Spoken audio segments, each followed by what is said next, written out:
जय हिंद साथियों, पुनः स्वागत है जीके की एक और क्लास।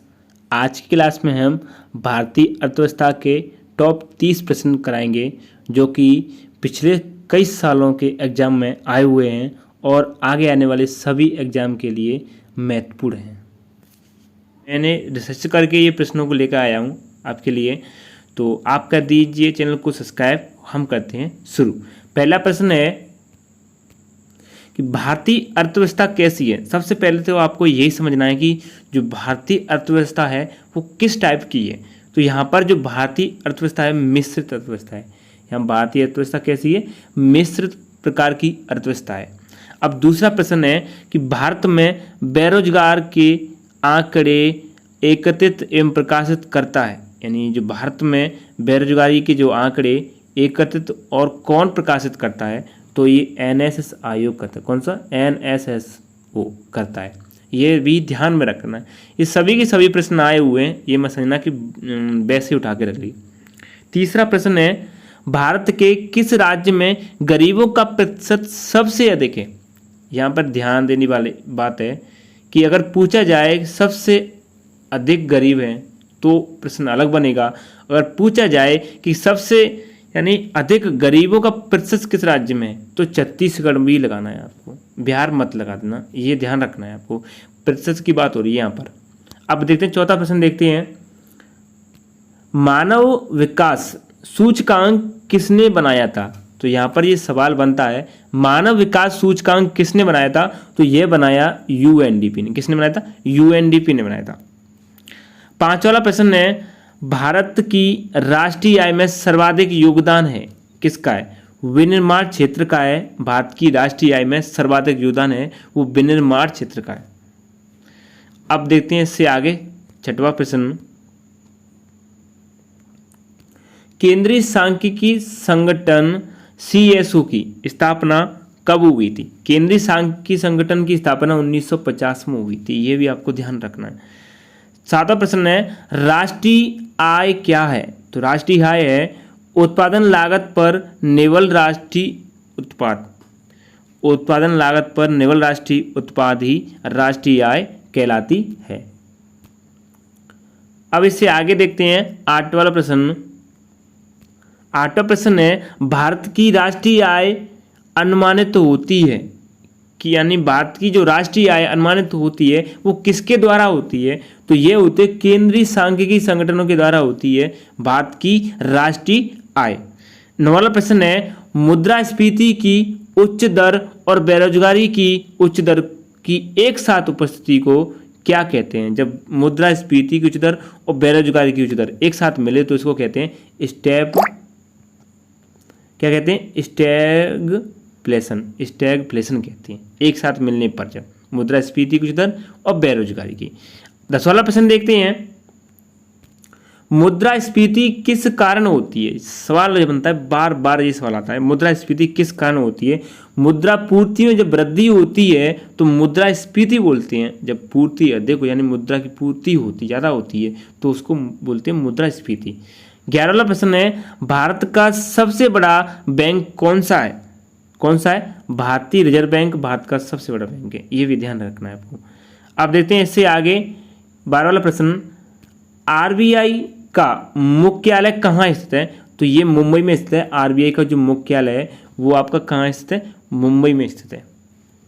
13वां वाला प्रश्न है मुद्रास्फीति से बाजार की वस्तुएं महंगी हो जाती हैं। ये ध्यान रखना, जब मुद्रास्फीति होती है तो बाजार की वस्तुएं होती हैं उनमें क्या है? उछाल हो जाता है यानी महंगी हो जाती है। देखते हैं 14वां वाला सवाल, यानी रुपए की नोट, यानी यहाँ पर है 10 रुपये। 10 रुपये के नोट पर 10 रुपये के नोट पर किसके हस्ताक्षर होते हैं? यह ध्यान रखना, 10 रुपये है, 100 रुपये वाला नोट है, इन सभी पर किसके हस्ताक्षर होते हैं?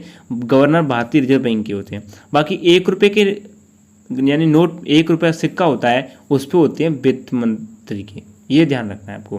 तो यानी अगर बात करें 10 रुपये के नोट या 100 रुपये नोट की, जिस पर किसके हस्ताक्षर होते हैं? भारतीय रिजर्व बैंक के गवर्नर की। ठीक है। 15वां वाला प्रश्न है भारतीय करेंसी नोटों के पिछले भाग पर, जो पीछे वाला भाग होता है, कितनी भाषाएं मुद्रित होती हैं? तो 15 भाषाएं होती हैं भारतीय करेंसी नोटों के पीछे वाले भाग पर। 16 वाला प्रश्न देखते हैं। भारत का सबसे बड़ा व्यापारिक बैंक है कौन सा है? SBI है, जो कि भारत का सबसे बड़ा व्यापारिक बैंक कहलाता है। 17 वाला प्रश्न है, भारतीय जीवन बीमा निगम LIC की स्थापना किस वर्ष हुई थी? तो 1956 में हुई थी LIC की स्थापना, भारतीय जीवन बीमा निगम। ये फुल फॉर्म भी याद कर लेना। अगला सवाल देखते हैं 8वां 18 वाला। 1969 में कितने बैंकों का राष्ट्रीयकरण किया गया था? तो 14 बैंकों का राष्ट्रीयकरण हुआ था 1969 में। कितने बैंक का? 14 बैंक का। 19 वाला प्रश्न है, भारत में बीमा क्षेत्र का नियमन कौन सी संस्था करती है? तो IRDA करती है, IRDA करती है भारत में बीमा क्षेत्र का नियमन। अगला सवाल है 20 वाला, भारत में मुद्रास्फीति दर की माप किस आधार पर की होती है? ये समझना, जो भारत में मुद्रास्फीति है उसकी दर, मुद्रास्फीति की दर की माप किस आधार पर की जाती है? तो थोक मूल्य सूचकांक पर की जाती है। 21 वाला प्रश्न है, भारत की प्रथम खनिज नीति कब घोषित हुई थी? बहुत ही अच्छा सवाल है, 1951 में हुई थी, ये ध्यान में रखना है आपको। अब देखते हैं 22 वाला प्रश्न है, स्वर्ण मुख्यतः कहाँ पाया जाता है? तो स्वर्ण कोलार में पाया जाता है। कहाँ पाया जाता है? कोलार में स्वर्ण मुख्यतः पाया जाता है। 23 वाला प्रश्न है, हट्टी सोने की खान किस राज्य में स्थित है? तो कर्नाटक में स्थित है हट्टी सोने की खान। 24 वाला प्रश्न देखते हैं,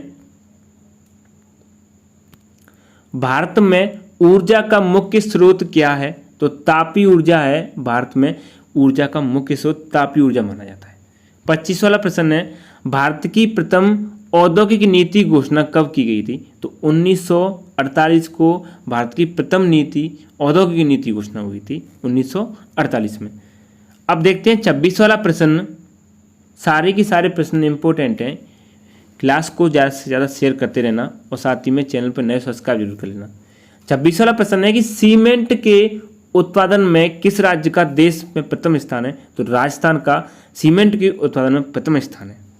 27 वाला प्रश्न है, भारत के किस राज्य को चीनी का कटोरा कहा जाता है? चीनी के कटोरे की बात करें तो भारत के उत्तर प्रदेश को कहा जाता है। किसको? उत्तर प्रदेश राज्य को चीनी का कटोरा कहा जाता है। 28 वाला प्रश्न है, भारत की लगभग कितनी प्रतिशत कार्यकारी आबादी कृषि कार्यों में संलग्न है? तो 48.9% यानी आबादी भारत की कृषि कार्य में संलग्न है। ये भी बहुत अच्छा सवाल है। अब देखते हैं 29 वाला सब प्रश्न, विश्व में दुग्ध उत्पादन के क्षेत्र में भारत का स्थान कौन सा है? तो विश्व में दुग्ध उत्पादन की बात करें तो भारत का प्रथम स्थान है। कौन सा स्थान है? प्रथम स्थान है। इस क्लास का अंतिम प्रश्न, इसके बाद आपको वीडियो को ज़्यादा शेयर करनी है और अच्छी लगे तो लाइक भी करना है और साथ में अपने फ्रेंड्स को शेयर कर देना और चैनल पर नहीं तो सब्सक्राइब जरूर कर लेना। 30 वाला प्रश्न है, भारत यानी दूसरी योजना ने किसको प्राथमिकता दी थी? तो किसको दी थी? दूसरी जो योजना हुई थी तो भारी उद्योग को दी थी दूसरी योजना ने।